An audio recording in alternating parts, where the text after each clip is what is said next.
Hi hello welcome to NN media. నేను రాకేష్. దేశంలో ఎక్కడ చూసినా ప్రతిరోజు వార్తలు వింటూనే ఉన్నాం తుపాకుల మూతల గురించి. ఈ దేశంలో తుపాకుల మూతలు చాలా రకాలు. అడవుల్లో తుపాకుల మూతలకు సంబంధించిన విషయం పక్కన పెడితే రాష్ట్రంలో అనవసరంగా మోగుతున్నటువంటి తుపాకులకు సంబంధించినటువంటి విషయాలు మనం చూస్తూ ఉన్నాం. ఉత్తరప్రదేశ్ లాంటి రాష్ట్రాల్లో అయితే దళితుల మీద నిత్యం తుపాకుల మూతలు మోగుతూనే ఉంటాయి. బుల్డోజర్లైనా తుపాకులైనా అక్కడ సర్వసాధారణమైపోయింది. అయితే తెలుగు రాష్ట్రాల్లో మాకు తుపాకులు కావాలి అని ఒక అడ్వకేట్ గారు మాకు చట్టం ఉంది అని చెప్పేసి ఇప్పుడు మళ్ళీ దాన్ని తెర మీద తీసుకొచ్చడానికి ప్రయత్నం చేస్తున్నారు. నిజానికి తుపాకులు పట్టుకున్నందుకు ఎన్కౌంటర్లు చేసి చంపుతున్నటువంటి ఈ కాలంలో తుపాకులు పట్టుకుంటారనే ఆలోచనలు వస్తుంటే కూడా వీళ్ళు నక్సలైట్ భావజాలం ఉంది అని చెప్పేసి చంపుతున్నటువంటి ఈ రోజుల్లో అసలు తుపాకులు కావాలి అని చెప్పేసి అడగడం ఏంటి? మరి బొజ్జ తారకం గారు చెప్పినట్లు మా వాళ్లకు ఆయుధాలు ఇవ్వండి, లేదంటే ఇచ్చే వాళ్ళు ఉన్నారు, వాళ్ళు ఇస్తే వద్దనకండి అని చెప్పేసి చెప్పినటువంటి మాటల్ని ఆయన ఏమైనా స్ఫూర్తిగా తీసుకున్నారా? అసలు ఏం జరుగుతుంది అడిగి తెలుసుకున్నటువంటి వ్యక్తి హైకోర్టు అడ్వకేట్ బత్తుల కార్తిక్ నవ్యాన్ గారు మనతో ఉన్నారు. అన్న జై భీమ్. బాగున్నారు అన్న? అసలు దేశంలో తుపాకీ అంటే ఒక ప్రమాదము అనే సిగ్నల్ దాదాపు అందరికీ తెలిసిందన్న. నిజానికి పోలీసుల నుంచి చూస్తే భయపడడానికి కూడా కారణం తుపాకీ. మరి అట్లాంటి తుపాకీ జోలికి పోవద్దు అని చెప్పేసి ఈరోజు దేశవ్యాప్తంగా ఉన్నటువంటి చాలామంది మనం పెన్నులు పట్టాలి, గన్నులు కాదని చెప్పేసి నినాదాలు ఇస్తున్నటువంటి నాయకులు కూడా ఉన్నారు, దళిత సంఘాల నాయకులే. ఈ క్రమంలో మీరు మళ్ళొక పిటిషన్ ప్రజలందరికీ ఈ విషయం తెలవాలని చెప్పేసి సోషల్ మీడియాలో కానీ విపరీతంగా దాని గురించి మాట్లాడుతున్నారు. ఈ తుపాకులు కావాలి అనే నినాదం వెనకాల ఏమైనా కుట్రలు దాగి ఉన్నాయా? అసలు ఏం జరుగుతుంది? చట్టం దాగింది, కుట్ర కాదు. చట్టం అన్న సింపుల్గా చెప్పాలంటే బ్యాక్గ్రౌండ్కి తర్వాత వెళ్దాం. ఫస్ట్ అయితే అసలు ఎందుకు తుపాకులు అనేది, తుపాకులు అవసరం కాబట్టి అడుగుతున్నాం ఒకటి. ఓకే. రెండవది అవసరంగా ఉన్నది కాబట్టి అడగట్లేదు, చట్టంలో ఉంది కాబట్టి అడుగుతున్నాం. ఎవరికి అవసరం ఉంది? ఎస్సీలకు, ఎస్టీలకు. ఓకే. ధన మాన ప్రాణ హక్కులను కాపాడుకునేందుకు ప్రభుత్వమే వీరికి తుపాకులు ఇవ్వాలి అని SC ST prevention of atrocities rules 1995 section 3(1) to 5 1 2 3 4 5. Okay. ఈ 5 rules. Rule 1 identify atrocity prone areas. Okay. Identify atrocity prone areas అంటే మనం రోడ్డు మీద వెళ్తుంటే కొన్ని చోట్ల బోర్డు ఉంటుంది, ఏమని అంటే accident prone area, drive slowly అని ఉంటుంది. ఎస్. అంటే దాని ఉద్దేశం ఏంటంటే నువ్వు వెళ్ళేటప్పుడు స్లోగా వెళ్ళిన ఆయన ముందట యాక్సిడెంట్ అయ్యే అవకాశం ఉంది. అవును. అలాగే ఎస్సీ ఎస్టీ చట్టం రూల్స్లో 1995 రూల్స్లో అట్రాసిటీ ప్రోన్ ఏరియాస్ని ఐడెంటిఫై చేయండి అని రాశారు. ఓకే. ఆ తర్వాత ఐడెంటిఫై చేసిన తర్వాత ఏం చేయాలా, ఐడెంటిఫికేషన్ కూడా ఎట్లా చేయాలా, ఇది చాలా అంటే కొంచెం అర్థమయ్యేటట్టు చెప్పుకోవాలంటే అట్రాసిటీ అనేది యాక్సిడెంట్ కాదు, ప్రాసెస్. ఎస్. అట్రాసిటీ మొదలయ్యేది ఎండ్ అయ్యే దానికి మధ్య 15 నుంచి నెల రోజుల టైం ఉంటుంది. అది ప్రతి ఇంతవరకు జరిగినటువంటి దళితుల, ఎస్సీల, ఎస్టీల హత్యాకాండల్లో ఇది మనకు స్పష్టంగా కనబడుతుంది. ఒక 15 రోజుల ముందు సినిమా హాల్లో ఒక అగ్రకులం స్త్రీ కాలుకి దళితుడి కాలు తలగడంతో మొదలైతే అదో 8 మంది దళితులను ఉచ్చకోత కోసే వరకు వస్తుంది. అది అంటే ఈ గ్యాప్ ఉంటుంది. ఈ ప్రాసెస్లో అట్రాసిటీ జరగబోతుంది అనేది కామన్ సెన్స్ ఉన్న ప్రతివాడికి అర్థమవుతుంది. అందుకే ఎట్లా ఐడెంటిఫై చేయాలి అనేది చెప్పడానికి చెప్తున్నాను. ఓకే. యాక్సిడెంట్ కాదు అట్రాసిటీ, ఎప్పుడు కూడా ప్రాసెస్. ఈ ప్రాసెస్ని local police, revenue, education, health, Panchayat departments ఉంటాయి. వీళ్ళందరూ గ్రామంతో ప్రతిరోజు సంబంధంలో ఉంటారు. గ్రామంలో ఏం జరిగినా ఇలా తెలుస్తుంది. 100%. చీమ గుట్టినా కూడా శివునికి ఆజ్ఞ లేనిదే అనుకుంటా అంటారు కదా. ఈ అధికారులకు తెలియకుండా గ్రామంలో ఏం జరగదు. ఎవరితో పెళ్ళి అయింది మొదలుకొని ఎవరు ఏం దొంగతనం చేసిందో, ఎవడు ఎంత సంపాదించి, అన్నీ కూడా గ్రామ స్థాయిలో ఉన్నటువంటి ప్రభుత్వ యంత్రాంగం వీళ్ళకు అట్రాసిటీ జరుగుద్దా లేదా వీళ్ళకి తెలిసిపోద్ది, పోలీసులకు తెలిసిపోద్ది. కాబట్టి పోలీసు వాళ్ళు చెప్పాలా వద్దా పై అధికారులకు? చెప్తే ఏమవుతుంది, చెప్పకుంటే ఏమవుతుంది? ఇంటెన్షనల్గా జరుగుతుంది. ఆ తర్వాత ఆ చట్టం ఏం చెప్తుంది అని అంటే ఐడెంటిఫికేషన్ ఆఫ్ అయిన తర్వాత ఒక అట్రాసిటీ ప్రోన్ ఏరియాని ఐడెంటిఫై చేశారు. తార్నాక అనేది అట్రాసిటీ ప్రోన్ ఏరియా. ఎందుకంటే ఇక్కడ నీళ్ళ దగ్గర ఎస్సీలకు నాన్ ఎస్సీలకు, ఎస్టీలకు నాన్ ఎస్టీలకు లొల్లి అయింది. నీళ్ళ కాడ లొల్లితో ఆగిపోదు. ఆ తర్వాత ఇండ్ల మీద వచ్చి కొట్టుకోవచ్చు, ఆ తర్వాత తన్నుకోవచ్చు, చంపుకోవచ్చు. లేదా ఓట్ల కాడ ఎస్టీలని ఓట్లు వేయనియలే, ఎస్సీలని ఓట్లు వేయనియలే, ఓట్లు వేయని వాళ్ళు ధర్నా చేస్తారు, ఓట్లు వద్దన్న వాళ్ళు వచ్చి కొడతారు. ఇది ఇలాంటి సంఘటనలు జరిగినప్పుడు తప్పకుండా ఈ తార్నాక ఏరియాని అట్రాసిటీ ప్రోన్ ఏరియాగా గుర్తించాలి. ఓకే, గుర్తించిన తర్వాత ఏం చేయాలి అని అంటే సెక్షన్ 2, 3, 4, 5 ఏం చెప్తాయంటే ఈ తార్నాక ఏరియాలో ఉన్న నాన్ ఎస్సీ నాన్ ఎస్టీ అంటే రెడ్డి, కమ్మ, వెలమ, కోమటి, కుమ్మరి, కమ్మరి, సాకలి, మంగలి అంత నాన్ ఎస్సీ నాన్ ఎస్టీ అందరి దగ్గర ఉన్న తుపాకుల్ని లైసెన్సులు రద్దు చేయాలి. ఒకటి. మూడవది రూల్ ఏంటనంటే ఆ ఏరియాలో ఉన్నటువంటి ఎస్సీ ఎస్టీలకు అంటే ఎస్సీ ఎస్టీలు కలిసి ఉండరు. ఇక్కడ ఎస్టీలు వేరుగా ఎస్సీలు వేరుగా ఉంటారు. నా పిటిషన్ మెయిన్గా ఎస్సీల మీద కాన్సన్ట్రేట్ రాశాను. ఈ ఎస్సీలకు తుపాకీ లైసెన్సులు ఇవ్వాలి. ఓకే, ఇది నా పిటిషన్కి బ్యాక్గ్రౌండ్. ఇలా చట్టంలో ఉంది కాబట్టి నేను అడుగుతున్నాను. నేను కేంద్ర home secretary to the social justice and ఎంపవర్మెంట్కి, హానరబుల్ ప్రెసిడెంట్ ఆఫ్ ఇండియాకి ముగ్గురికి రాశాను. ఆన్లైన్లో పెట్టాను, రిజిస్టర్ పోస్ట్ చేశాను. దాన్ని రేపు హైకోర్టులో కానీ సుప్రీంకోర్టులో కానీ పబ్లిక్ ఇంట్రెస్ట్ లిటిగేషన్గా కేసు కూడా వేస్తాను. అయితే నేను ఈ పిటిషన్ పెట్టడానికి, ఫైర్ ఆర్మ్స్ అడగడానికి ఒక నేపథ్యం ఉంది, అంటే బ్యాక్గ్రౌండ్ ఉంది. నిజానికి దళితులకు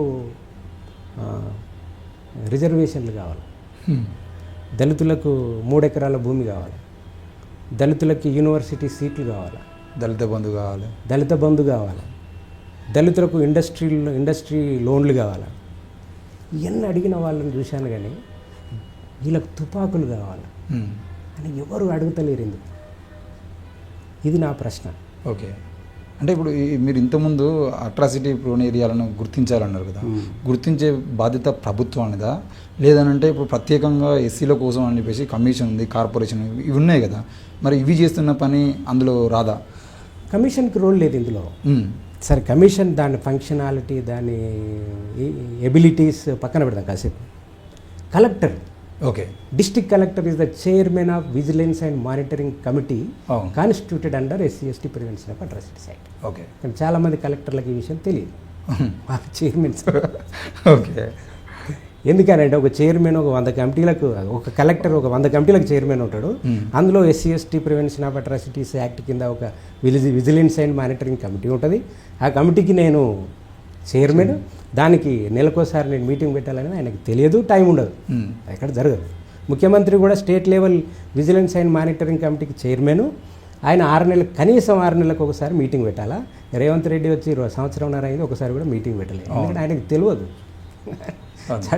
చట్టం ఆయనకు తెలియదు. తెలిసినా వీళ్ళకు అంత అవసరం లేదు వీళ్ళ కోసం చేయడం. తెలవకుండా ఉండే అవకాశం లేదు కాబట్టి పక్కన సెక్రటరీలు, IAS వీళ్ళంతా ఉంటారు కదా, మంది మార్బలం, వాళ్ళు ఎప్పుడో ఒకసారి చెప్తారు కావచ్చు, ఎందుకంటే బాధ్యత కాబట్టి.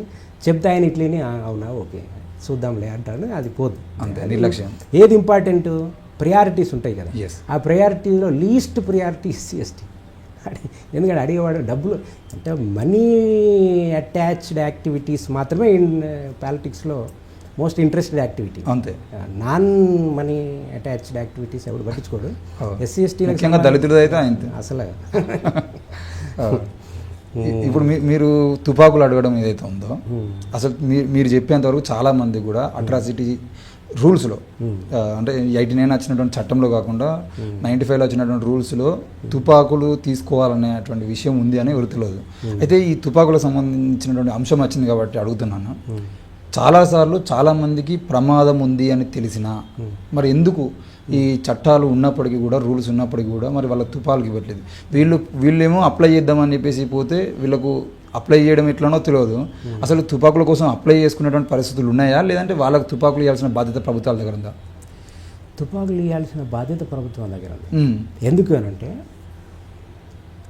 తుపాకీ అనేది ఒక ఆత్మరక్షణకు చిహ్నం, అఫెన్స్ కాదు, వేరేటోని చంపేయడానికి కాదు, అది రాంగ్ నోషన్. మన దేశంలో మైండ్ సెట్ తప్పు. అమెరికాలో ప్రతి కుటుంబం దగ్గర తుపాకీ ఉంటుంది. లైసెన్స్ తుపాకులు విచ్చలవిడిగా ఉంటాయి. మిస్యూజ్ జరుగుద్ది. 2 సంవత్సరాలకు ఒక ఇన్సిడెంటు, 4 సంవత్సరాలకు ఒక ఇన్సిడెంట్ మిస్యూజ్ అవుతుంది. కానీ American society very much proud that they are having a armed licence weapon for the protection. వాళ్ళు ఎప్పుడు తుపాకులు 4 సంవత్సరాలకు ఒకసారో 5 సంవత్సరాలకు ఒకసారో స్కూల్ చిల్డ్రన్ 200 మందిని 30 మందిని చంపేస్తున్నారు కాబట్టి ఆర్మ్స్ని బ్యాన్ చేయాలి అని చాలా తక్కువ మంది అడుగుతారు. కానీ ఆ మాస్ కిల్లింగ్స్లో చనిపోయిన వారి కుటుంబాల వాళ్ళకు కూడా తుపాకులు ఉంటాయి, మిస్యూజ్ చేయని తుపాకులు ఉంటాయి. వాళ్ళు ఎప్పుడు కూడా ఆ తుపాకులను ఉపయోగపడే అవసరంలో ఉపయోగిస్తారు, మిస్యూజ్ చేయరు. ఇలాంటి కార్నేజ్ ఒక మాస్ కిల్లింగ్ జరిగింది కాబట్టి తుపాకులు బ్యాన్ చేయండి అని అడగరాను. అంటే తుపాకీ మీద ఉన్న మీద ఉండే అభిప్రాయం మన సమాజానికి ఒక ఫాల్స్ నోషన్. తుపాకీ అంటే అది ప్రమాదకరమైంది, తుపాకీ అనగానే అదొక మన చాలా గొప్పది, లేకుంటే చాలా తుపాకులు ఎప్పుడు కానీ చాలా గొప్ప వాళ్ళ దగ్గర ఉంటాయి, చాలా దుర్మార్గుల దగ్గర ఉంటాయి. కానీ మధ్యస్థంగా ఉండే వాళ్ళకి సెల్ఫ్ డిఫెన్స్ కోసం తుపాకులు అడిగే వాళ్ళు తక్కువ. ఒకటి షో చేసేవాడు ఉంటాడు, ఒకటి నేరాలు చేసేవాడు ఉంటాడు. లేదా ఈరోజు వ్యాపారవేత్తలు అందరి దగ్గర తుపాకులు ఉన్నాయి, లైసెన్స్ తుపాకులు. వాళ్ళు అవసరమైనప్పుడు ఎక్కడో ఒకసారి యూజ్ చేస్తారు, ఎక్కడో యూజ్ చేయరు. అందరి దగ్గర తుపాకులు ఉంటాయి. ఈరోజు రియల్ ఎస్టేట్ చేస్తున్న ప్రతి రియల్ ఎస్టేట్ ఏజెంట్ దగ్గర తుపాకులు ఉన్నాయి, లైసెన్స్ తుపాకీ. ప్రభుత్వం ఇస్తుంది వాళ్ళకు. అయితే తుపాకీని ఎలా చూడాలి అని అంటే, నేను ఫిలాసఫికల్లీ కేజీ సత్యమూర్తి గారు ఒక సందర్భంలో ఏం చెప్పారంటే, I support violence as a tactics, not as a principle. హింసని ఒక ఎత్తుగడగా నేను అంగీకరిస్తాను, కానీ ఒక సిద్ధాంతంగా అంగీకరించాను. ఇది సత్యమూర్తి గారు చెప్పాడు. అంటే ఎత్తుగడకి సిద్ధాంతానికి తేడా ఉంది. నువ్వు సిద్ధాంతమే హింసగా యాక్సెప్ట్ చేస్తే సంపుడే నీ కార్యక్రమం ఉంటుంది. కాదు, ఒక ఎత్తుగడగా మాత్రమే నువ్వు తుపాకీని హింసని అంగీకరిస్తే నీ అవసర నిమిత్తమే నువ్వు వైలెన్స్ని వాడతావు, నీ అవసర నిమిత్తమే నువ్వు హింసని చేయాల్సి వస్తుంది. కానీ హింసనే జీవనాధారంగా బతికే పరిస్థితికి అవసరం లేదు. ఈ సత్యమూర్తి గారికి ఎక్కడి నుంచి వచ్చింది ఇది అని అంటే, ఫిలాసఫికల్లీ డాక్టర్ బాబాసాహెబ్ అంబేద్కర్ బౌద్ధాన్ని స్వీకరించినప్పటికీ అవసరమైనప్పుడు హింసను ఉపయోగించాల్సిన అవసరం ఉంటుందని చెప్పిన సంత్ తుకారాం చెప్పిన అహింస, బాబాసాహెబ్ అంబేద్కర్ చెప్పిన అహింస ఏంటంటే, చెడును తుదబుట్టించేందుకు హింసని ఉపయోగించవచ్చు. అంటే హింసని మైండ్లెస్ మార్చి కాదు హింస, నీ సెల్ఫ్ డిఫెన్స్. ఆ సెల్ఫ్ డిఫెన్స్ కోసమే ఈ ఆయుధాలు అనేది అవసరం. ఆయుధాలను ఎట్లా చూడాలి, ఎట్లా చూడాలని అంటే, ఒక రౌడీ తుపాకీ పట్టుకొని కూరగాయల మార్కెట్లో సినిమాల్లో చూపిస్తే ఇట్లా తుపాకీ పట్టుకొని అందరినీ వసూలు చేసుకొని పోతాడు ఒకడు. లేదా కొత్తగా ఇచ్చిన ఎస్ఐని చూపిస్తారు, ఇట్లా తుపాకీ పట్టి ఆయన రోడ్డు మీద ఇట్లా తిప్పుతుంటాడు. అంటే తుపాకీని ఎట్లా చూపిస్తారు మన సమాజంలో అని అంటే, ఒక రౌడీ దగ్గర చూపిస్తారు, ఒక పోలీస్ దగ్గర చూపిస్తారు. కానీ తుపాకీని సద్వినియోగం చేసుకునే పద్ధతి ఎలాంటిది, దాన్ని ఎలా ఉపయోగించుకోవాలి వ్యక్తిగత రక్షణ కోసం అనేది ఏ సినిమా చూపెట్టదు. ఎవడు కథ రాయడు, ఎవడు నవల్ రాయడు, ఎవడు దాని మీద నాటకం చేయడు. ఈ తుపాకీని రాంగ్ పొట్రేయల్ చేస్తారు మన సమాజంలో. అంటే తుపాకులను ఎట్లా చూడాలి, ఎట్లా అర్థం చేసుకోవాలి, ఎందుకోసం ఉపయోగించుకోవాలని దాని మీద అసలు కంప్లీట్గా రాంగ్ నోషన్స్. అందులో కూడా కుట్ర దాగి ఉంది అనుకోవచ్చు, దాంట్లో కూడా కుట్ర దాగి ఉంది. అందుకే ఈరోజు తుపాకుల మీద ఉన్నటువంటి రాంగ్ నోషన్స్ వల్లనే దళితుల దగ్గరికి తుపాకులు వస్తే, ఇప్పుడు నేను ఆన్లైన్ పిటిషన్ పెట్టిన తర్వాత దాని కింద కొన్ని కామెంట్స్ వస్తాయి, చాలామంది సపోర్ట్ చేశారు. ఆ కామెంట్స్ కాకుండా ఒక ఆమె ఒక ఇద్దరు రెస్పాన్స్ ఏం రాసిందంటే, ఒక ఆయన ఏం రాసిందంటే, దళితులు అసలే అరాచకులు, వాళ్ళ చేతికి తుపాకులు ఇస్తే ఇంకెట్లుండదు, వాళ్ళు తుపాకులు వాళ్ళ చేతికి వస్తే వాళ్ళే కాల్చుకొని చచ్చిపోతారని ఒకళ్ళు రాస్తారు.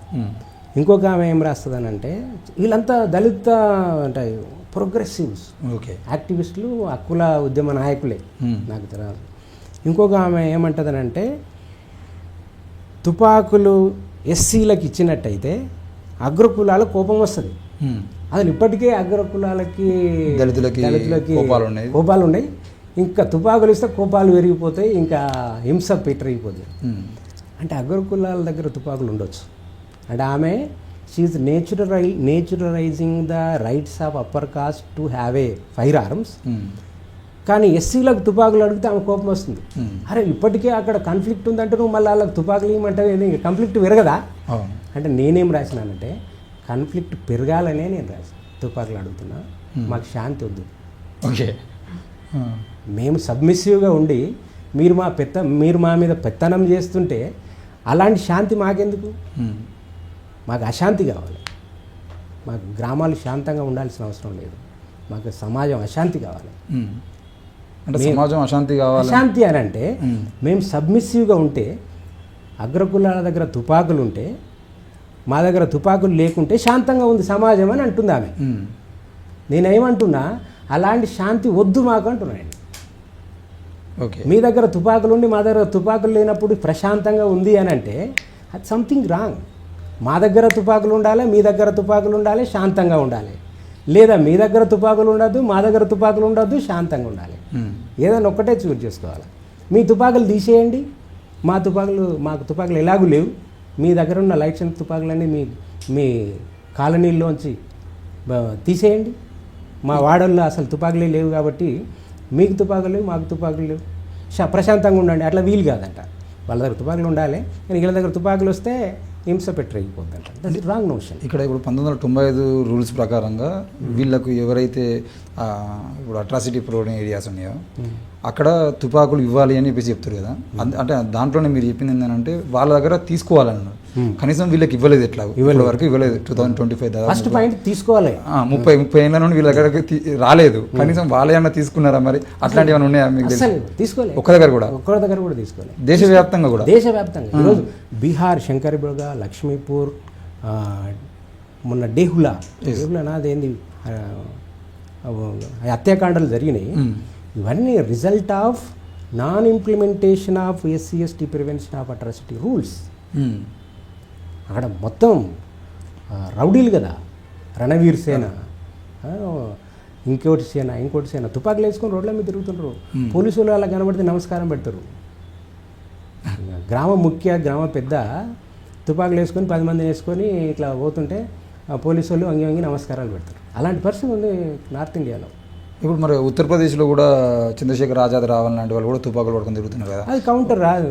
అది నేనేమంటున్నానంటే ఒక ఎవల్యూషన్. అంటే 95లో చట్టం వచ్చిన తర్వాత ఇప్పుడు 25 అంటే 30 ఏళ్ళ తర్వాత కానీ ఈ విషయం బహిరంగంగా చర్చకు రాలే. అది కూడా నాలో ఉంటాడు వాడు పని పాట లేక దీని మీద పని చేస్తారు కాబట్టి నేను MPhil PhD దాని మీద చేసిన కాబట్టి నాకు ఇదే ఉంటుంది నా మైండ్లో. కాబట్టి నేను తీసుకొచ్చిన. అంటే 30 సంవత్సరాల తర్వాత ఈ తుపాకుల గురించి చర్చ జరుగుతుంది. కానీ ఈ అకాడమిక్ యాక్టివిస్ట్ చర్చ వైపు జరుగుతూ ఉంటే ప్రాక్టికల్గా ఈ చర్చకు సంబంధం లేకుండా ప్రజలు ఏది అవసరమో అది చేసుకుంటారు. అవును. ఇప్పుడు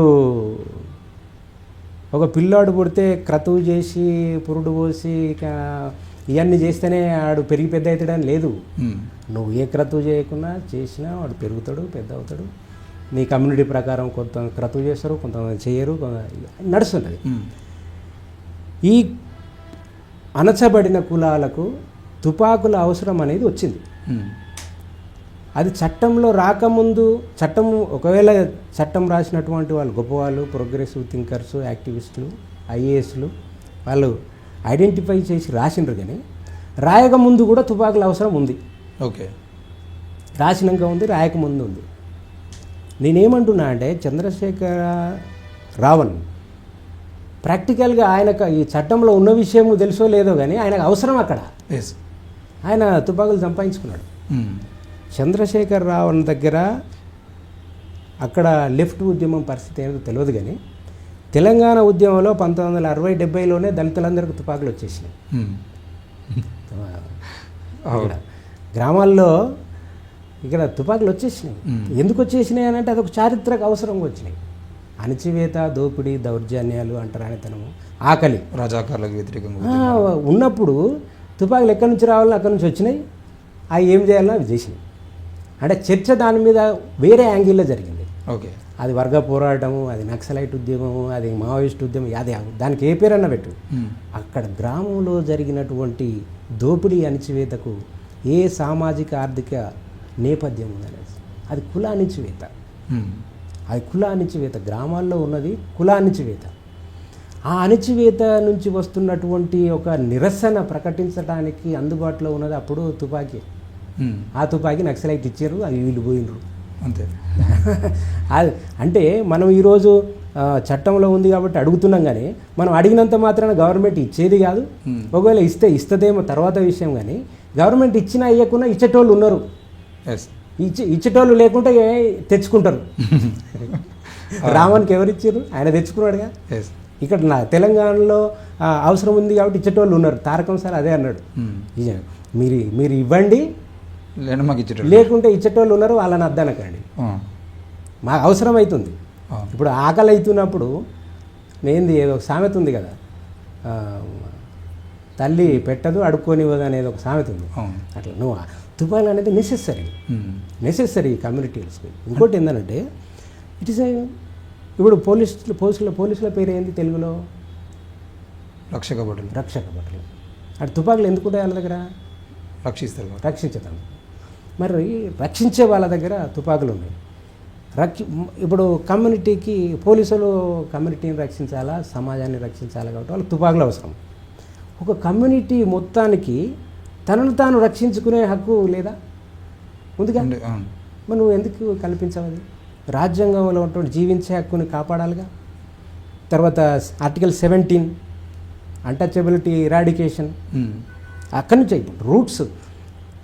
ఈ సివిల్ రైట్స్ ప్రొటెక్షన్ యాక్ట్ కానీ, SC/ST prevention of atrocities act కానీ పైన ఉంటాయి, కానీ 80 రూట్స్ ఆర్టికల్ 17లో ఉంటాయి కాన్స్టిట్యూషన్. ఇవన్నీ కాన్స్టిట్యూషనల్లీ వ్యాలిడ్ యాక్ట్స్ అన్నమాట. సో ఇలాంటి పరిస్థితి ఉన్నప్పుడు ఈరోజు ఈ చట్టంలో ఉన్నటువంటి ఆయుధాలను అడగాల్సినటువంటి అవసరం ఎందుకు వస్తుంది అని అంటే, పోలీసులు, న్యాయస్థానాలు 100% ఫెయిల్, అడ్మినిస్ట్రేషన్ కూడా. మీకు తెలుసా తెలంగాణలో ఎవరు ఆయన ఫైనాన్స్ సెక్రటరీ ఎవరు? IAS officer Ramakrishna Rao. ఆయన తెలంగాణలో ఒక 2 సంవత్సరాల నుంచి 3 సంవత్సరాలు TRS ఉన్నప్పుడే 3-4 సంవత్సరాలు అయిందనుకుంటా, అప్పటి నుంచి SC/ST అట్రాసిటీస్ యాక్ట్ కింద కేసులు నమోదైన తర్వాత బాధితులకు మానిటరీ కాంపెన్సేషన్ ఇవ్వాలి. ఆ బడ్జెట్ రిలీజ్ చేస్తలేడు ఆయన. అంటే దానివల్ల ఎంతమంది ఎఫెక్ట్ అవుతున్నారంటే చాలామంది. వీళ్ళకి ఇచ్చేది మహా ఏదో 10 కోట్లు 20 కోట్లు ఉండదు వీళ్ళ కాంపెన్సేషన్. దానివల్ల 1,00,000 కుటుంబాలు SC/STలు రిలీఫ్ పొందుతాయి. వాళ్ళ మీద అత్యాచారాలు జరిగినందుకు ప్రభుత్వం నుంచి చిన్న సాయం వస్తుంది. ఆ బడ్జెట్ రిలీజ్ చేస్తలేరు. అంటే ఎంత దుర్మార్గులు వీళ్ళు, ఆలోచించండి. 1,000 కోట్ల కుంభకోణాలు చేస్తారు, కానీ వీళ్లకు చట్ట పరిధిలో చట్ట ప్రకారంగా రావాల్సినటువంటి కాంపన్సేషన్కి రిలీజ్ చేయరు. అడ్డుపుల్లు వేస్తారు ఒకటి.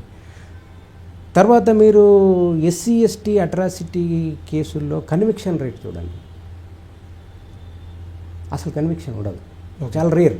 కానీ మిర్యాలగూడ ప్రణయ్ కేసులో శిక్ష పడ్డది కాబట్టి అది పాపులర్ కాబట్టి పడ్డది. పాపులర్ కేసులకి తప్పదు అది. పోలీసులు కూడా ఇన్వెస్టిగేషన్ బాగా చేస్తారు, పీపీ కూడా ఆర్గ్యుమెంట్ బాగా చేస్తారు, జడ్జి కూడా, ఎందుకంటే ప్రపంచం అంతా అటే చూస్తుంటుంది. కానీ పాపులర్ కానటువంటి అనేక కేసులు, 1000 కేసులు కదా, ఒక కేసు కాదు కదా.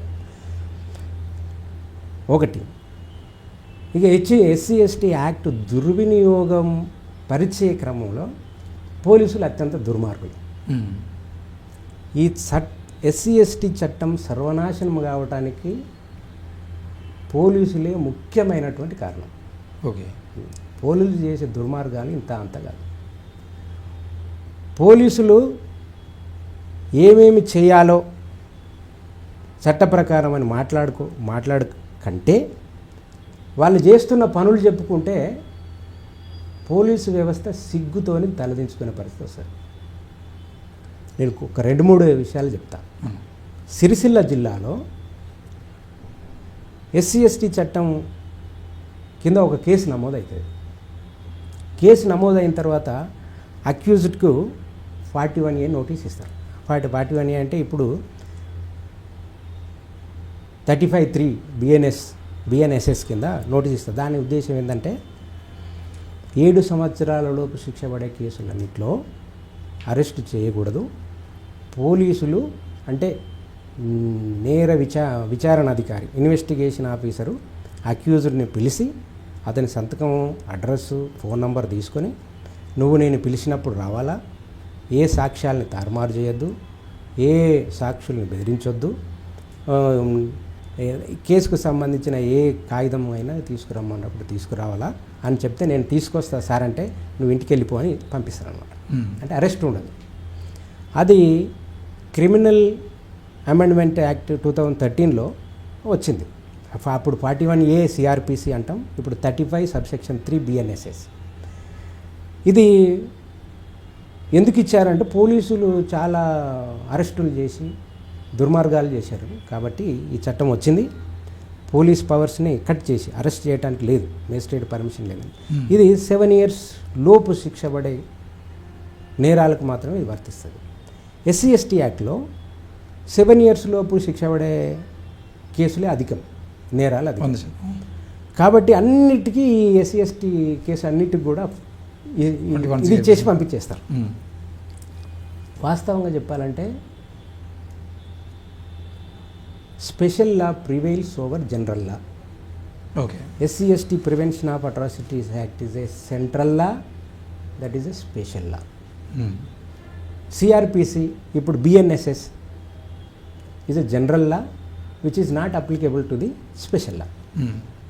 Therefore, BNSS 35(3) is not applicable to SC/ST Prevention of Atrocities Act. To be frank, this is a fact and right interpretation of the law. But police ఆఫీసర్లకు కానీ, జడ్జీలకు కానీ, డిస్ట్రిక్ట్ జడ్జెస్ కానీ, హైకోర్టు జడ్జెస్ కానీ SC/ST act 7 years లోపు కదా ఇచ్చేసేయండి, 35(3) ఇచ్చేసి వెళ్ళిపోండి. ఓకే. అది వర్తించదు, నిజానికి వర్తించదు. దాన్ని కూడా నేను ఇంతకుముందు ఒక సుప్రీంకోర్టుకు పిటిషన్ ద్వారా ఛాలెంజ్ చేశాను. దాని మీద కూడా ఒక PIL ప్లాన్ చేస్తున్నాను. ఓకే. సో అంటే ఒకటి మనం తుపాకులు అడిగేదాకా ఎందుకు వచ్చినాం అనే దానికి బ్యాక్గ్రౌండ్ చెప్తున్నా. అవునవును. ఎందుకు ఇక్కడ దాకా వచ్చింది ఇదని అంటే నేను 2013 అంటే ఇప్పటికి 10 years నుంచి ఈ చట్టం మీద స్టడీ చేస్తున్నా, పని చేస్తున్నా. ఫస్ట్ పోలీసు వాళ్ళ దుర్వినియోగం, ఇంకా అత్యంత దుర్మార్గమైనది ఒకటి ఉంది. చట్టం FIR రిజిస్టర్ చేయరు, రిజిస్టర్ కాకముందే నెగోషియేషన్ చేస్తారు. ఆ నెగోషియేషన్స్ ఎట్లా సాధ్యమనంటే SC కులాల్లో కొంతమంది దళారులు ఉంటారు, అన్ని కులాల్లో దళారులు ఉంటారు, SCలో కూడా దళారులు ఉంటారు. SCలో ఉన్న దళారులని పోలీసు వాళ్ళు ఫోన్ చేసి పిలిపించుకుంటారు. నువ్వు పలాని వాళ్ళ మీద అత్యాచారం జరిగింది, నువ్వు వాళ్ళని కాంప్రమైజ్ చేసుకురా, అక్యూజ్డ్ మనోడే, నువ్వు ఇద్దరిని మాట్లాడతా, నువ్వు అటు ఇద్దరం కలిపి. ఈ దళారులు పోలీసులు, SCలో ఉన్న దళారులు పోలీసులు కలిసి కేసు క్లోజ్ చేస్తారు, అక్కడే రిజిస్టర్ కాకుండా చూస్తారు. ఒకవేళ విక్టిమ్ పట్టుబట్టి ఎస్పీకి కలిసి లేకుంటే ఏదో చేసి FIR చేపిస్తే ఏమంటే అక్యూజ్ని పిలిచి నోటీస్ ఇచ్చి పంపించేసి దాన్ని SC/ST చట్టం ప్రకారం 60 రోజుల్లో ఛార్జ్షీట్ వేయాలి. 60 days is the maximum time to given to the investigation officer to file the chargesheet. ఒక్క కేసులో కూడా 60 రోజుల్లో ఇప్పటి వరకు ఛార్జ్షీట్ వేయాలి, ఒక్క కేసులో కూడా. చట్టం వచ్చింటే ఇక్కడ మీరు పోలీసుల నిర్లక్ష్యం అన్న దగ్గర నేను కొంతమంది పోలీసులను అడిగే ప్రయత్నం చేసిన 1-2 సార్లు. మొన్న సూర్యాపేట మాలబంటి విషయం కానీ తెలిసిన పోలీసులను అడిగాను. వాళ్ళు ఏమంటారు అంటే మా మీద రాజకీయ నాయకుల ఒత్తిళ్లు బాగా పెరుగుతున్నాయి కాబట్టి అట్లా జరుగుతున్నాయి అని చెప్పేసి వాళ్ళు అంటున్నారు. That is non sense. రాజకీయ నాయకులు ఒత్తిళ్లు సిగ్గుండాలి పోలీసా? రాజకీయ నాయకులు ఉన్నాయి ఎట్లా చెప్తారు ఆయన? అంటే మొన్న కూడా నేను పేట్ బషీరాబాద్ పోలీస్ స్టేషన్ పరిధిలో ఒక మాదిగ యువకుడిని బట్టలిప్పి నగ్నంగా కొట్టిరు. ఒక 6 యాదవ్ కులానికి సంబంధించిన వ్యక్తులు కొట్టి మళ్ళీ వీళ్ళే వెళ్ళి వీడు మా ఇంటికి దొంగతనానికి వచ్చింది కొట్టినాం అని చెప్పేసి పోలీసులను కేసు పెడితే వాళ్ళ పిటిషన్ తీసుకుని ఈయనను నీకు దెబ్బలు తాగినాయి హాస్పిటల్లో చూపించుకోపోరా అని చెప్పేసి బయటికి పంపించి ఫోను బైకు సీజ్ చేసుకుని పంపించారు. 15 రోజులు దాటినా కూడా ఆ కేసు ఇప్పటి వరకు ముందుకు పోలేదు. మొన్న మనం పోయి మన బత్తుల రామప్రసాద్ అన్న మేము పోయి గట్టిగా డిమాండ్ చేసేదంటే ఎఫ్ఐఆర్ చేసారు, వాళ్ళని అరెస్ట్ చేశారు. ఇంతే, అరెస్ట్ మాత్రమే జరిగింది. ఇంకా మిగతా అందులో చట్టాలు కూడా తారుమారు చేసారని చెప్పేసి బత్తుల రామప్రసాద్ అన్న వాళ్ళ మీద సీరియస్ అయినా అది నడుస్తుంది. అంటే అక్కడ కూడా నాకు తెలిసిన విషయం ఏంటంటే అదే ఆ పోలీస్ స్టేషన్కి స్థానిక రాజకీయ నాయకుడు ఫోన్ చేసి ఆ పిల్లలు మనోళ్ళే, మన కార్యకర్తలు, మీరు వాళ్ళ మీద అట్రాసిటీ కేసులు కాకుండా చూసుకోవాల్సిన బాధ్యత మీదే అని చెప్పేసి పోలీసులను వార్నింగ్ ఇవ్వడం ద్వారా వీళ్ళు తప్పుడు కేసులు పెట్టారు అనేది మన దృష్టికి వచ్చింది. ఒకప్పుడు సినిమాలలో చూసేవాళ్ళం గుర్తుందా, రాజకీయ నాయకుడు విలన్ ఉంటాడు, పోలీస్ ఆఫీసర్ సిన్సియర్ ఉంటాడు. ఈ పోలీస్ ఆఫీసర్కు రకరకాల ట్రాన్స్ఫర్లు అవుతుంటాయి, ఈయన లారీలో సామాన్లు వేసుకొని పోతూ ఉంటాడు. చివరికి ఒక చోట రాజకీయ నాయకుడు గొడవ అవుతుంది, పొలిటీషియన్ కాల్చి పారేస్తాడు, హీరో కదా, అట్లా కాల్చి మన పోలీసు వాళ్ళు అలాంటి సినిమాలలో చేసినట్టు చేయాలా, లొంగిపోవడం వాళ్ళ డ్యూటీ. ఇప్పుడు వాళ్ళు ఓత్ తీసుకుంటారు, చట్టాన్ని గౌరవిస్తాను, రాజ్యాంగాన్ని గౌరవిస్తాను, ప్రభుత్వాన్ని నేను గౌరవిస్తాను అని చేసిన తర్వాత వచ్చిన తర్వాత నువ్వు రాజకీయ నాయకులకు సరెండర్ కావడం ఏంది అసలు? హీరో కన్నా నిలబడాలి కదా, నీకు తుపాకీ ఇచ్చింది ఎందుకు? పోలీసు వాళ్ళు చట్టం మీద ప్రమాణం చేసి వస్తారు, రాజకీయ నాయకులు కాదు కదా.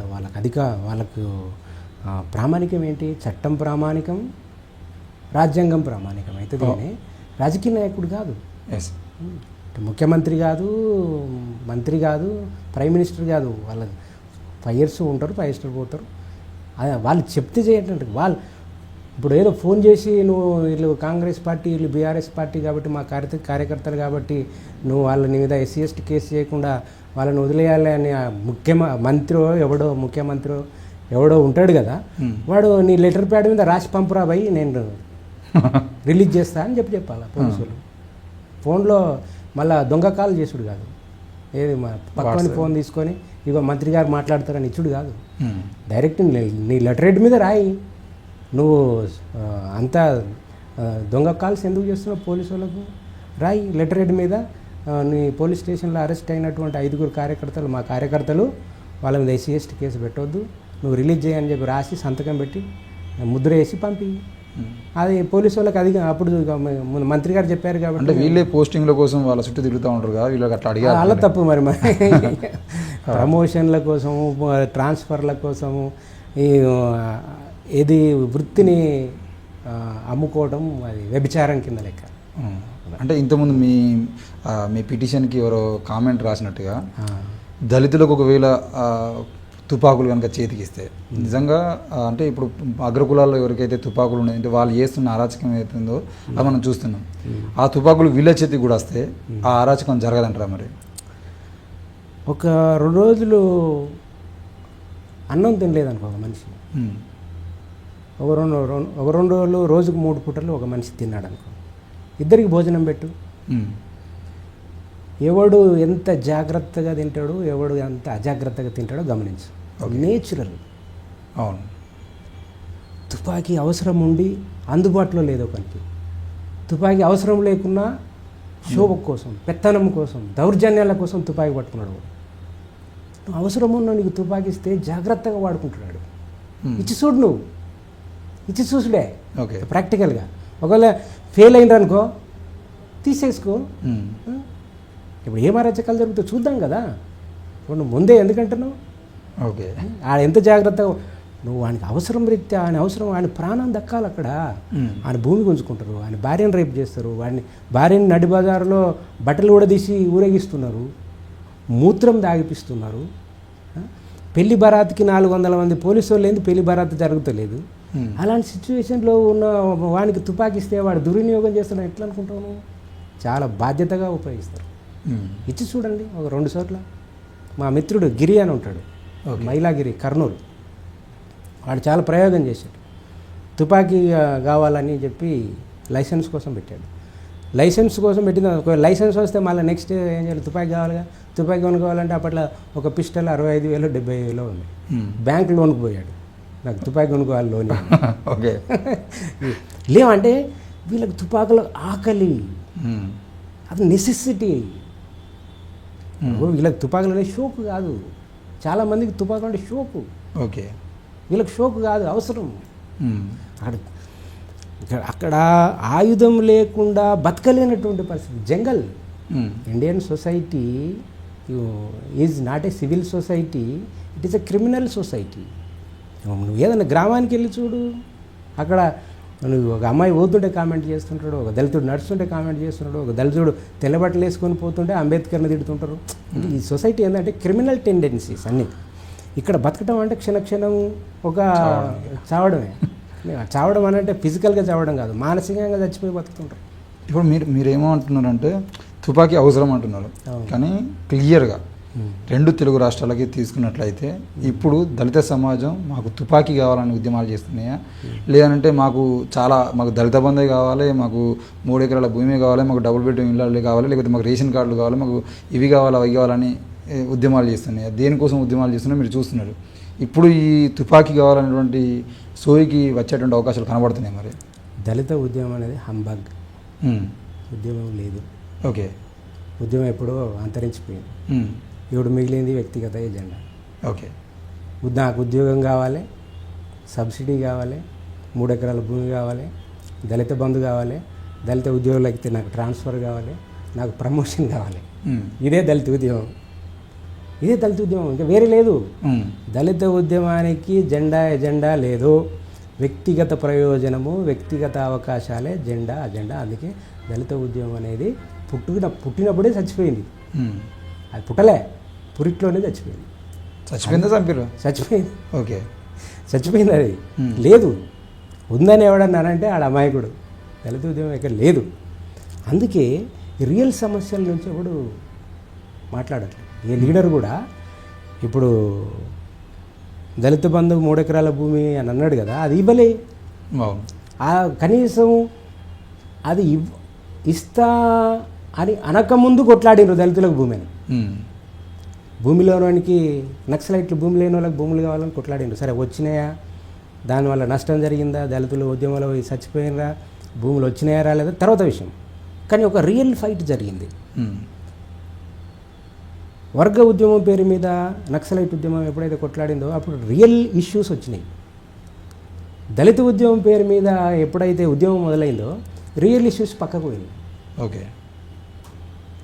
రియల్ ఇష్యూస్ పక్కకు పోయి వ్యక్తిగత అంశాలు మాత్రమే ఎజెండా మీదకి వచ్చినాయి. ఒకనికి ప్రమోషన్ రాకుంటే వాడు నేను ఎస్సీని కాబట్టి నాకు ప్రమోషన్ ఇస్తలేరు అని చెప్పి, ఎంత దుర్మార్గం అంటే ఎవడో ఐఏఎస్కి ప్రమోషన్ రాలేదని ఎస్సీ ఎస్టీ ఆటో డ్రైవర్లు అంతా ధర్నా చేస్తారు. ఓకే. నీకు ఏం సంబంధం? ఇక్కడ ఏం ఉద్యమం రా బాయ్, ఇదేం ఉద్యమం? అది ఉద్యమం అంటే అది కాదు. వ్యక్తిగత ప్రయోజనాలు లేకుండా ముందుకు వచ్చి మాట్లాడడం అన్నాడు ఒక ఉద్యమ నాయకుడు. ఉద్యమం లేదు కాబట్టి ఈరోజు రిజర్వేషన్లను కొట్టుకసేస్తున్నారు. ఎవడు కూడా నిజమైన ఉద్యమం ఉంటే అరే ఒక 10 మందికి ఉద్యోగాలు అటైతేంది ఇటైతేంది, మన రియల్ సమస్యలు వేరు, రాజ్యాధికారం ఇది మాట్లాడే పరిస్థితి లేదు. అది అక్కడ నేను న్యూట్రల్ ఉన్నా, ఏమైతే అదే దాంతో మంచిది పోయిందనే సరే వస్తే లాంగ్ రన్లో ఉమ్మడిగా మాట్లాడుకోవాల్సిన, ఉమ్మడిగా చేయాల్సినటువంటి సమస్యలు, ఇష్యూస్ ఉన్నాయి, ఇలాంటివి ఉన్నాయి. నువ్వు ఒకవేళ నిజంగా షెడ్యూల్ కులాల నుంచి నాకు దళిత ఉద్యమం అనే కంటే నేనైతే అంబేద్కరైట్ ఉద్యమం అంటాను. అంబేద్కరైట్ ఉద్యమం నిర్మాణమై ఎగ్జిస్టెన్స్లో ఉన్నట్టయితే ఇలాంటి సమస్యలు తీసుకొస్తాయి. ఇలాంటి సమస్యలు తీసుకొస్తే రియల్ ఇష్యూస్ వస్తే అప్పుడు నీకు రియల్ సమస్యలు పరిష్కారం అవుతాయి. ఈరోజు ఎస్సీ కాలనీలో ఒక 2 తుపాకులు పెట్టండి, ఒక 2 వ్యక్తులు ఒక 2 తుపాకులు వేసుకొని ఊరి కాలనీకి అటు చివర ఒకడు ఇటు చివర ఒకడు ఉన్నాడు అనుకోండి, ఆ ఊరి మీద అత్యాచారం జరిగే అవకాశం ఉంటుందా? లేదు. సింపుల్ లాజిక్ కదా. ఆ ఊరిలో అమ్మాయిని ఎవడన్నా రేప్ చేస్తాడా? ధైర్యం ఉంటుందా? ఆ ఊరిలో ఒక ఈయనకి మాలోనికో మాదిగోనికో ఎకరమో ఎంతో ఉంటుంది, అది రెడ్డోడు కబ్జా పెట్టే అవకాశం ఉంటుందా? లేదు. సింపుల్ కదా. అత్యాచారాలు అంటే ఇవే కదా ఇప్పుడు జరుగుతుంది. పరిష్కారం ఇదే. నువ్వు ఇవ్వలేదు కాబట్టి నక్సలైట్లు ఇస్తున్నారు తుపాకులు. ఇవ్వటం వల్ల వేరే రిపర్కషన్స్ వస్తున్నాయి, సైడ్ ఎఫెక్ట్స్ వస్తున్నాయి. గవర్నమెంట్ ఇస్తే ఈజీగా పరిష్కారం అయ్యే సమస్య నక్సలైట్లు ఇవ్వటం వల్ల సైడ్ ఎఫెక్ట్ అవుతుంది. వీడు ఎన్కౌంటర్ అయిపోతుండే, ఈయన కుటుంబం ఆగం అయిపోతుంది, ఆ భూమి కూడా దక్కుతలేదు. అట్లా వీడు చచ్చిపోవడం వల్ల ఆ భూమి మళ్ళీ రెడ్ ఓడేకి కబ్జా పెట్టుకుంటాం. సో అట్లా సైడ్ ఎఫెక్ట్స్ లేకుండా ఈ కమ్యూనిటీకి రక్షణ కావాలంటే గవర్నమెంట్ తుపాకులు ఇవ్వాల్సిన అవసరం ఉంది. అది చట్ట ప్రకారమే, చట్టంలో లేనిది అడగట్లే, చట్టాన్ని అమలు చేయమని అడుగుతున్నాం. అయితే ఈ పోలీస్ దుర్మార్గాలు నేను మధ్యలో మనం వేరే విషయం మాట్లాడినాం. ఏంటంటే పోలీసు వాళ్ళు ఎఫ్ఐఆర్ రిజిస్టర్ చేయరు, చేసిన తర్వాత కాంప్రమైజ్ అంటారు. ఒకవేళ కాంప్రమైజ్ కాకుంటే అక్యూజ్ని రిలీజ్ చేస్తారు. రిలీజ్ చేసి ఓ 2 నెలల లోపు 60 రోజుల్లోపు ఛార్జ్షీట్ వేయాలి, ఛార్జ్షీట్ వేయరు. ఏం చేస్తారంటే ఇన్వెస్టిగేషన్ ఎప్పుడు కానీ ప్రతి కేసులో ఒక పోలీస్ ఆఫీసరు విక్టిమ్కి న్యాయం చేయాలన్నా, అక్యూజ్డ్ని తప్పించాలన్నా కేసు అర్థం కావాలి ఆడికి. మన దేశంలో ఉన్న సమస్య ఏంటంటే అర్థం చేసుకోవడం అనేది అత్యంత కష్టమైన పని. ఓకే, కేసు అర్థమైతే వీడు అన్యాయం చేయని న్యాయం చేయని అర్థం కావాలి.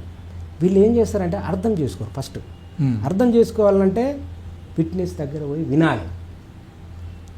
వీని బద్ధకం 10 మంది ఊర్లకు పోయి కూర్చొని నేను వినాలనా ఏదో అనుకోడు ఒకటి. రెండవది చదవాలి, చట్టం చదవాలి, స్టేట్మెంట్లు రికార్డ్ చేసినవి చదవాలి. ఇది పని, వినటము పనే, చదవటము పని. ఈ 2 పనులు ఇన్వెస్టిగేషన్ చేయడు. చేయకుండా అట్లా కేసు పెండింగ్ ఉండగానే ఏం చేస్తారంటే అక్యూజ్ తరపున నువ్వు అన్నట్టు ఎమ్మెల్యే ఫోన్ వస్తుంది. SC/ST కేసు బుక్ చేసినారంటే వాళ్ళు మనోళ్ళే, మీరు ఏం చేస్తారో నాకు తెలియదు, కేసు క్లోజ్ చేయాలి, మీ ఏమైనా ఫార్మాలిటీస్ ఉంటే చెప్పండి, నేను చూసుకుంటాను. ఇలాంటి ఫోన్ కాల్ ఒకటి వస్తుంది. వీడు ఏం చేస్తున్నాడంటే కేసు చదవడిగా, అమ్మయ్య నా పని అయిపోయింది అని చెప్పి నాకు పైనుంచే వచ్చింది కాబట్టి ఏం చేస్తాడంటే విక్టిమ్కి ఒక నోటీస్ ఇస్తాడు. ఏమని దాంట్లో ఆబ్లిక్ పెట్టి 5 పెడతాడు.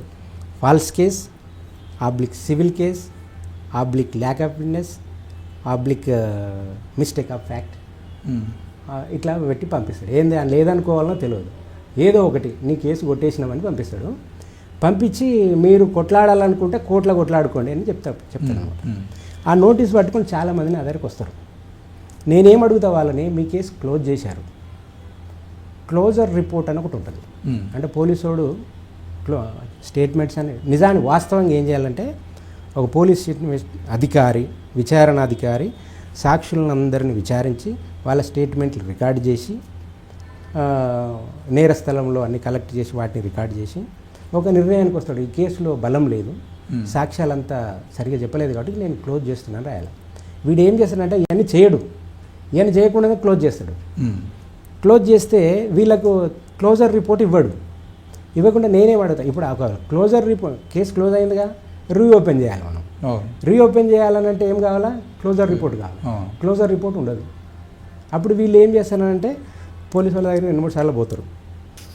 సార్ క్లోజ్ చేసినట్టు రిపోర్ట్, అది నోటీస్ ఇచ్చాను, క్లోజర్ రిపోర్ట్ ఇవ్వలేదు సార్ అంటే కోర్టులో తీసుకోండి అంటారు. కోర్టుకు పోతారు. కోర్టుకు పోతే కోర్టులో తప్పకుండా అడ్వకేట్ని పెట్టుకోవాలా. అడ్వకేట్కి 5-10 ఇచ్చి పైసలు కావాలా పెట్టి CA ఫైల్ చేస్తారు, కాపీ అప్లికేషన్ అని ఫైల్ చేస్తారు. ఫస్ట్ ఏమైనా జిరాక్స్ కాపీ ఇస్తారేమో, సూపరింటెండెంట్కో బంట్రోత్కో 500-1000 ఇస్తే జిరాక్స్ కాపీ దొరుకుద్దేమని ట్రై చేస్తారు. వాళ్ళు పాపం 500 వస్తాయి కదా అని చెప్పి నిజంగానే వెతుకుతారు ఫైలు. వెతికి అందులో ఉంటే ఇస్తారు. కానీ విషయం ఏంటంటే అందులో ఉండదు. ఓకే, కోర్టులో కూడా క్లోజర్ రిపోర్ట్ ఇయ్యరు. ఓకే, అయితే ఏం చేస్తారంటే CA వేసుకోండి సార్ అంటారు. CA వేస్తే అడ్వకేట్ని పెట్టుకొని ఒక 5000 ఇచ్చి CA వేస్తే ఆ CA closure report, CC copy of closure report అని రాస్తాము. వాళ్ళు రిటర్న్ చేస్తారు. No report is filed by police అంటారు అని రిటర్న్ చేస్తారు. రిటర్న్ చేసిన తర్వాత చట్ట ప్రకారం ఏం చేయాలంటే ఆ రిటర్న్ CA కాపీని తీసుకుపోయి పైకోర్టులో ఒక క్రిమినల్ MP కేసు వేయాలి. మళ్ళీ మన క్లోజర్ రిపోర్ట్ కావాలంటే అంటే పోలీసు వాళ్ళ ఇన్ఎఫిషియన్సీ వల్ల, అంటే వాళ్ళు కేసుని అర్థం చేసుకోకపోవడం వల్ల, సరైన విధంగా ప్రాసిక్యూషన్ ఇన్వెస్టిగేషన్ చేయకపోవడం వల్ల దాదాపు ఒక సిరిసిల్లలోనే నాకు తెలిసి 20 కేసుల్లో క్లోజ్ చేసి క్లోజర్ రిపోర్ట్ వేయలే. ఓన్లీ సిరిసిల్ల సిరిసిల్లలో మన అడ్వకేట్ ఒక కరుణాకరు నాకు ఫోన్ చేసి చెప్తుంటాడు, మంచిర్యాలలో ఇంకొకటి ఇది ఒక టైపు ఇన్వెస్టిగేషన్, ఇంకో టైప్ ఇన్వెస్టిగేషన్ అమ్ముకోవటమే కేసుల్ని. ఎంతమంది అక్యూజ్డ్ ఉన్నారు? 10 మంది ఉన్నారా? మీరు ఛార్జ్షీట్ వేసాను అనుకో, కోర్టు పోయారనుకో, 3 సంవత్సరాలు కోర్టు తిరగాల, సాక్ష్యాలు బలంగా ఉంటే జైలు పోవాలా, ఎంత ఖర్చు వస్తుంది? అడ్వకేట్లు మస్తు ఛార్జ్ చేస్తారా, ₹1,00,000 పెట్టుకుంటే ఇక్కడనే క్లోజ్ చేస్తాం. అమ్ముకోవడం అంటే ఇది వేలం పాట. అట్లా కూడా చాలామంది దుర్మార్గాలు చేశారు. ఇంకొక డిఫరెంట్ చెప్తాను నేను. వరంగల్ జిల్లాలో పరకాల ఏసీపీ ఒక ఆయన ఉన్నాడు. ఆయన ఇంకా చాలా టాప్ అనమాట. ఓకే, అది ఏం టాప్ అంటే పోలీసే వేరయ్య. ఆయన ఏంటంటే ఆయన చాలా శ్రద్ధగా ఇన్వెస్టిగేషన్ చేసిండు, స్టేట్మెంట్లు అన్నీ రికార్డ్ చేసిండు. ఫలానా భిక్షపతికి, మాది అయిన భిక్షపతి, అక్కడ 2 ఎకరాల పొలం ఉంది, ఆ పొలము వేరే వాళ్ళు కబ్జా పెట్టినరు అని ఆయన కేసు కట్టింది. ఈయన ప్రతి దగ్గర వెళ్ళి వాళ్ళని విచారణ చేసి రాసుకుంటాడు. ఆ సాక్ష్యమో భిక్షపతి కాడ 2 ఎకరాల భూమి ఉంది, దాన్ని ఫలానైనా కబ్జా పెట్టిండు అని చెప్తారు కదా. ఈయన అది రాయడు, భిక్షపతికి భూమి లేదాడా, అది ఎప్పుడో వాళ్ళు అమ్ముకొని వెళ్ళిపోయారు, ఈ భిక్షపతి బ్లాక్మెయిల్ చేసడానికి SC/ST కేసు కట్టాడని చెప్పి విచారణాధికారి రాసుకొని వస్తాడనమాట. అంటే ఇది కంప్లీట్లీ స్టేట్మెంట్లని తీసుకోవటమే, కానీ రాంగ్గా తీసుకోవటం వేరు, రాసుకోవటం వేరు. ఇది టాప్ లెవెల్ ఇన్వెస్టిగేషన్. అంటే నేను చాలామంది అంటే ఒకసారి మనం లోపలికి వెళ్తే ఎన్నో రకాల దుర్మార్గాలు పోలీసులు చేస్తున్నాయి, చాలా దుర్మార్గాలు. ఇంకొకటి ఏసీపీ పోయేది ఏది మిర్యాలగూడ ఏసీపీ, ఆయనేమో ఒక రేప్ కేసులో ఛార్జ్షీట్ వేసిండు, మెడికల్ రిపోర్ట్ వేయాలి. మెడికల్ రిపోర్ట్ వేయకుండా ఛార్జ్షీట్ వేయటం అనేది అసలు నోబెల్ అంటే రేపు అంటేనే మెడికల్ రిపోర్ట్. ఆ మెడికల్ రిపోర్ట్ వేయకుండా నువ్వు ఛార్జ్షీట్ వేసావని అంటే నువ్వెంత గొప్ప మేధావి అయి ఉండాలి. అంటే ఆ కంప్లీట్ ఏంటంటే పోలీసు వాళ్ళు SC/ST కేసుల్లో ఏం చేస్తారంటే, జనరల్గా నేను అందరిని అంటలేను, నేను చూసిన విషయాలు మాట్లాడుతున్నాను. పోలీసు వాళ్ళు అంటే నాకేం జాతి వైరం లేదు, పుట్టుకతో నేను పోలీసు వ్యతిరేక చెప్పలేదు. కానీ నేను 90% చూస్తున్న కేసుల్లో పోలీసులే దుర్మార్గులు. నేను చాలా బాధపడుతూ చెప్తున్నా, వాళ్ళు చేసే దుర్మార్గాలు అన్యాయం. ఎస్సీల మీద జరుగుతున్నటువంటి అత్యాచారాలు ఏవైతున్నాయో 2వ అత్యాచారం పోలీసు వాళ్ళు చేస్తున్నారు, కోర్టులు చేస్తున్నది 3వ అత్యాచారం. అంత దుర్మార్గం వాళ్ళు చేస్తున్నది. అందుకని వీళ్ళు ఇట్లా ఎందుకు చేస్తున్నారు అనేది మనం ఆలోచించాలి. ఐడియాలజికల్గా వాళ్ళు కరప్టెడ్, అంటే కాస్ట్ కరప్టెడ్, వాళ్ళ మైండ్ కరప్టెడ్, వాళ్ళు చట్టాన్ని ఫాలో కావాలి, మన ధర్మశాస్త్రాన్ని ఫాలో అవుతున్నారు. వాళ్ళు విధి నిర్వహించట్లేదు. వాళ్ళు వాళ్ళ తరతరాల నుంచి వస్తున్నటువంటి ఒక కులధర్మాన్ని వాళ్ళు ఇన్వెస్టిగేషన్లో ఉపయోగిస్తున్నారు. కాబట్టి అందుకే నేనేమంటున్నానంటే SC/ST కేసుల్లో ప్రతి కేసులో కేసు ఇన్వెస్టిగేషన్ అక్యూజ్డ్ని టార్గెట్ చేసి ఇన్వెస్టిగేషన్ చేస్తారు. కానీ SC/ST కేసుల్లో పోలీసు వాళ్ళు విక్టిమ్ని టార్గెట్ చేసి ఇన్వెస్టిగేషన్ అంటే విక్టిమ్ని ఎట్లా మనం హెరాస్ చేయాలా, బెదిరించాలనా, అదిరించాలనా, ఏం చేయాలి అంతే. ఇక 4 సార్లు ఇదే అడగడము, పొల్యూషన్ 4 సార్లు పిలుస్తూ ఉంటే ఈ తలకాయ నొప్పి ఎందుకు అనుకునే పరిస్థితి తీసుకొస్తారు. మీరు ఇప్పుడు ప్రతి జిల్లాలో SC/ST కోర్టు ఉంది, ప్రతి జిల్లాలో స్పెషల్ కోర్టు ఉంది, డిజిగ్నేటెడ్ స్పెషల్ కోర్ట్స్ ఉన్నాయి. కాబట్టి అక్కడ విక్టిమ్స్ దగ్గరికి వెళ్ళండి. ఒక్క విక్టిమ్ కనుక దాదాపు రోజుకు 10 కేసులన్నా పిలుస్తారు కదా, ఒక్క విక్టిమ్ అన్న పోలీసు వాళ్ళు మాకు బాగా సహకరిస్తున్నారు, మంచిగా చట్ట ప్రకారం సహకరిస్తున్నారని చెప్పమనండి. ఒక్క విక్టిమ్ చెప్పలేడు. ఎందుకంటే అంత దుర్మార్గం పోలీసు వాళ్ళు చేస్తున్నారు. చాలా ఓపెన్గా అమ్ముకుంటున్నారు కేసులు. అంటే కేవలం పోలీసు వాళ్ళు సొంతంగా అయితే అమ్ముకోలేరు అనుకో, ఇటు సపోర్ట్ ఉంటుంది. SC కులాల్లో ఉన్నటువంటి దళారులు, ఇటు పైన ఉన్నటువంటి నాయకులు, అంతే వ్యవస్థ మొత్తం కలిసే ఈ పోలీసు వాళ్ళు ఏంటంటే కీ రోల్ వాళ్ళు ప్లే చేస్తున్నారు. కానీ వాళ్ళకు ఇటు సైడ్ హీరోస్ ఉన్నారు. ఓకే, అంటే ఇప్పుడు మీరు అడుగుతున్నట్టు తుపాకులు ఒకవేళ కనుక నిజంగానే చట్ట ప్రకారంగా పొందాలంటే ఆల్రెడీ ఆజాద్ లాంటి వాళ్ళు తీసుకున్నారు. అది ఇల్లీగల్ అని చెప్పేసి గవర్నమెంట్ చెప్పి ఆయన కేసులు పెట్టినా కూడా అది చట్ట ప్రకారంగా ఆయనకు రావాల్సిందే, ఆయన తీసుకున్నారు. 100%. అయితే ఆ రకంగా ఇప్పుడు ఎందుకనంటే ఇక్కడ ఆ తుపాకులు లేకపోవడం వల్ల ఎంతోమంది బెదిరింపులకు గురవుతున్నారు. ఈరోజు కత్తి మహేశ్వరుడు మొదలుకుంటే ఎంతోమందిని ఈరోజు కొన్ని మూకలు బెదిరిస్తూ ఉన్నాయంటే వీళ్ళ దగ్గర ఆయుధాలు లేకపోవడం. నిజంగానే ఆయుధం చేతికి సమయానికి వచ్చి ఉండేదంటే కత్తి మహేశ్వరు లాంటి వాళ్ళు ప్రాణాలతో ఉండేవాళ్ళు కావచ్చు. సో ఇప్పుడు ఉన్నటువంటి ఈ సమాజం మరిన్ని హత్యలకు కానీ మరిన్ని ప్రాణాలు పోగొట్టుకోకముందు ఇక్కడ ఉన్నటువంటి దళిత సమాజం చేయాల్సినటువంటి వాళ్ళ మీద ఉన్నటువంటి బాధ్యత ఏంటి మరి? నా ఉద్దేశం ఏంటంటే అంటే చెప్పినట్టు అవుతుందేమో కానీ నిజానికి educated class among the schedule caste and schedule tribes, they are into passive Ambedkarite movement. వాళ్ళు ఏందనంటే ఉద్యోగులకు చాలా కంఫర్టబుల్గా లైఫ్ ఏంటంటే అంబేద్కర్ జయంతి చేయాలా, కొత్త బట్టలు వేసుకోవాలా, బుద్ధవందనం చేయాలా, పూలు పండ్లు స్వీట్లు పంచాలా, అవసరంతో అన్నదానం చేయాలి. ఫస్ట్ పెద్ద బ్యానర్ వేయించాలి, ముందు రోజు బ్యానర్ వేయించాలా, అంబేద్కర్ పక్కన ఫోటో వేయించాలా. ఇది కాదు వాళ్ళు చేయాల్సిన పని, ఇది కాదు. నువ్వు వాళ్ళందరూ ఎడ్యుకేషన్కి నేను వ్యతిరేకం కాదు, నేను కూడా ఎడ్యుకేటెడ్ కాబట్టి ఈ మాత్రం మాట్లాడగలుగుతున్నా. అందరూ ఎడ్యుకేషన్ అవసరమే, కానీ దానికంటే బియాండ్ ఫార్మల్ ఎడ్యుకేషన్ ఈ కమ్యూనిటీస్లో we have to go back to the roots. Go back to the roots of resistance. Okay. ఇప్పుడు గ్రామాల్లో ఎస్సీ ఎస్టీ యువకుల పరిస్థితి ఎలా అయిందంటే అత్యాచారాలు భరించైనా సరే మన మీద ఏ కేసు రాకుండా నీట్గా ఉండాలి. అంతే. ఇప్పుడు ఎవడన్నా వీళ్ళ మీద అత్యాచారం జరిగిందనుకో, వీళ్ళు పోలీస్ స్టేషన్ పోయి కేసు పెడతారు. కేసు పెట్టిన తర్వాత పోలీసు వాడు ఫోన్ చేసి మీ మీద కూడా కేసు పెడతారంట, వాళ్ళు కంప్లైంట్ ఇచ్చిండ్రు, మీ ఎఫ్ఐఆర్ వాళ్ళ ఎఫ్ఐఆర్ 2 చేస్తాం అని అంటే వీళ్ళు ఉరుకుతారు పోలీస్ స్టేషన్. సార్ మేము కాంప్రమైజ్ అయిపోతాం, మా కేసు పెట్టద్దు వాళ్ళ కేసు పెట్టద్దు. ఎందుకంటే ఉద్యోగాలు వచ్చేటివి ఉన్నాయి సార్, టీచర్ ఉద్యోగము, క్లర్క్ ఉద్యోగము. అంటే ఆ స్పిరిట్ పోయింది. అంటే ఒక కమ్యూనిటీ, ఒక కమ్యూనిటీ రెస్పెక్టు ఇవన్నీ పోయినాయి. నేను ఇందాక చెప్పాను కదా, వ్యక్తిగత ఎజెండే దళిత ఉద్యమ ఎజెండా అయిపోయింది. అంటే మన ట్రైనింగే అట్లా అయింది. మన ట్రైనింగే అంటే కమ్యూనిటీ కోసం పనిచేయటం అనేది అంబేద్కరైట్ ఉద్యమం అని చెప్పే నాయకుడు లేడు. ఎలా అంబేద్కరైట్ ఉద్యమం అంటే ఏంది? చదువుకోవటం, ఉద్యోగం చేయటం, వ్యక్తిగతంగా అభివృద్ధి చెందటం అని చెప్తున్నారు. కానీ అంబేద్కరైట్ ఉద్యమం అంటే త్యాగం చేయటం, అంబేద్కరైట్ ఉద్యమం అంటే గ్రామాల్లోకి వెళ్ళటం, అంబేద్కరైట్ ఉద్యమం అంటే going back to the resistance అని ఎవరు చెప్పట్లే. ఎందుకు చెప్పట్లే? అది ఉద్యమం కాదు, అది వ్యక్తిగత ఎజెండానే.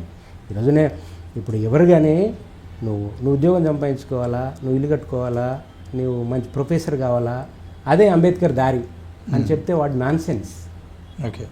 అట్లాంటి అంబేద్కర్ కొలంబియా నుంచి ఇండియాకి ఎందుకు రావాలా? అక్కడే ప్రొఫెసర్ ఆయన, అక్కడే ప్రొఫెసర్, ఇక్కడ సంపాదించేదానికి ఒక 10 ఇంతలా అప్పుడే సంపాదించుకుంటాడు ఆయన. That is wrong notion. దళిత ఉద్యమం ఈజ్ ది షెడ్యూల్ అంబేద్కరైట్ ఉద్యమం is not getting educated, employed and richer is nonsense. Ambedkarite movement is to contributing to the community, looking backwards. నీ వెనుక వాళ్ళ గురించి ఆలోచించటం, నువ్వు పైకి ఎదగటం కాదు, నీ వాళ్ళని నీతో పాటు తీసుకెళ్ళటం అంబేద్కరైట్ ఉద్యమం. నీ వాళ్ళ నుంచి దూరం అయ్యి నువ్వు ఎంత పైకి వెళ్ళినా కూడా you will fall down. If you are not fall down physically, you are falling down morally. నేను చాలా చోట్ల చెప్తుంటా, ఎస్సీ ఎస్టీల్లో ఇప్పుడు ఎస్సీ ఎస్టీలో మూత్రం తాగిపిస్తారు కదా, జనరల్ కదా, ఇది కామన్ కదా. ఎక్కడో ఒక ఎస్సీకి మూత్రం తాగిపిస్తే అది ఏమైనట్టు అని అంటే ప్రతి ఎస్సీకి ఒక చుక్క వస్తుంది అని చెప్తాను నేను. అంతే. ఎందుకనంటే వానికి వ్యక్తిగతంగా టార్గెట్ చేసి మూత్రం తాగిపిస్తట్లే. వాడు నరేషో, సురేషో, రాకేషో, సుబ్బయ్యో, కార్తికో అని తాగిపించట్లేదు. వాడు మాలోడని తాగిపిస్తారు, వాడు మాదిగోడని తాగిపిస్తారు, వాడు చిందోడు డక్కలోడు అని తాగిపిస్తారు, కానీ కులాన్ని బట్టి తాగిపిస్తారు, కానీ వ్యక్తిని బట్టి కాదు. ఎస్. కాబట్టి ఒక్కని మూత్రం తాగిపిస్తే అందరికి వచ్చినట్టే, కానీ ఒక్కనికి ప్రమోషన్ వస్తే అందరికి ప్రమోషన్ వచ్చినట్టు కాదు.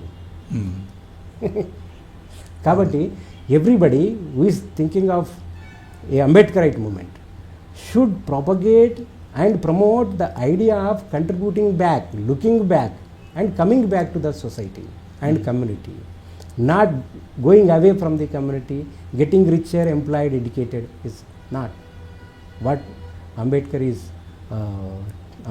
told or wanted to achieve. So ఇప్పుడు ఈ తుపాకులు దళితులకు అందేంత వరకు మీ పోరాటం కొనసాగుతూనే ఉంటుంది. నేను చాలా మొదలు పెడతా, మనకు సాధ్యమైనంత వరకు తీసుకుపోతా.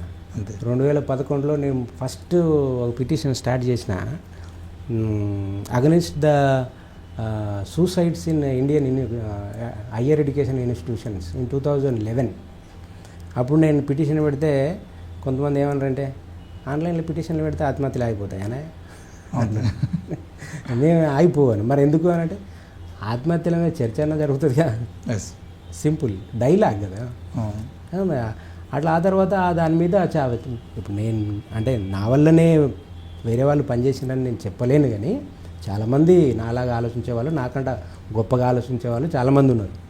నేను అప్పుడు ఇనిషియేట్ చేసి ఒక పిటిషన్ పెట్టాను. ఆ తర్వాత దాని మీద కొంతమంది డాక్యుమెంటరీలు చేశారు, కొంతమంది పబ్లిక్ ఇంట్రెస్ట్ లిటిగేషన్స్ చేశారు, కొంతమంది నాకు పరిచయం లేని వాళ్ళు నాకంటే గొప్ప గొప్ప పనులు చేశారు.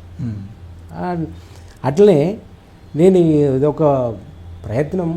I studied the law, I know the law, therefore I put an effort. So I will make it to the Supreme Court or High Court, that is in my hands. కానీ కోర్టుల మీద మాత్రం నమ్మకం లేదు నాకు. Being an advocate I'm telling openly, కోర్టుల మీద okay, కోర్టులు they are working in a sir everything is controlled by an ideology which is mainstream ideology which is against the Ambedkarite communities. Therefore, I don't believe any administration, police or court so simply that they can do anything in favor of these communities. But our effort is to fight. Yes. I believe in fighting, not in victory. Victory is not in our hands, but fighting is in our hands. Yes. కొట్లాట నమ్ముకోవాలి, గెలుపుని నమ్ముకోవద్దు. కొట్లాట మనం కొట్లాట ఆపేసినప్పుడు ఓడిపోయినట్టు, కొట్లాడుతున్నంతకాలం గెలిచినట్టే. అంతే. Okay అన్న, thank you very much. చాలా విషయాలు చెప్పారు.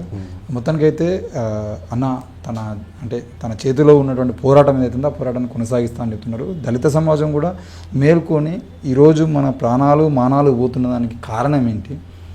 అన్న చెప్పినట్టుగా ఊర్లో ఒక 2 తుపాకులు ఇచ్చి మా కాలనీ, దళిత కాలనీ చివర, దళిత కాలనీ ముందు కనుక 2 మనుషులను పెట్టి 2 తుపాకులు చేతిలో పెడితే మా వాడల్లోకి వచ్చి మా ఆడవాళ్ళ మీద అత్యాచారాలు చేసేవారు, మా వాడల్లోకి వచ్చి మమ్మల్ని కొట్టేది ఎవరు, మా వాడల్లోకి వచ్చి మా భూముల్ని కబ్జా చేసేది ఎవరో తెలిసిపోతే కదా అన్న విషయం చెప్తున్నాడు. మరి ఈ విషయం మీద ఇప్పటి వరకు 30 సంవత్సరాలు అయ్యి మనకు రూల్ ఉండి ఆ 30 సంవత్సరాల నుండి కనీసం మాకు తుపాకీ కావాలన్నట్టు అడిగినటువంటి నాదులు లేకపోవడం నిజంగా బాధాకరం. ఇప్పటికైనా చదువుకున్న వాళ్ళైనా అన్న ఆన్లైన్లో పెట్టినటువంటి పిటిషన్ ఏదైతుందో ఆ పిటిషన్ని చదివి కనీసం ఇప్పటికైనా మన దళిత అంటే వచ్చే రోజుల్లో కనీసం ఏ ఒక్క దళిత నాయకుడు చావుకు కానీ లేదంటే ఏ ఒక్క దళిత అమ్మాయి మీద అత్యాచారం కానీ జరగకుండా ఉండడం కోసం మనం చేయాల్సినటువంటి పోరాటాన్ని, ఆయన చేస్తున్న పోరాటానికి మద్దతుగా ఉంటూనే మనం కూడా మరొక చేయి వేసి ఆ పోరాటాన్ని విజయవంతం వైపు తీసుకెళ్లేటువంటి ప్రయత్నం చేయాలని కోరుకుంటూ చూస్తూనే ఉండండి NN మీడియా. Thank you.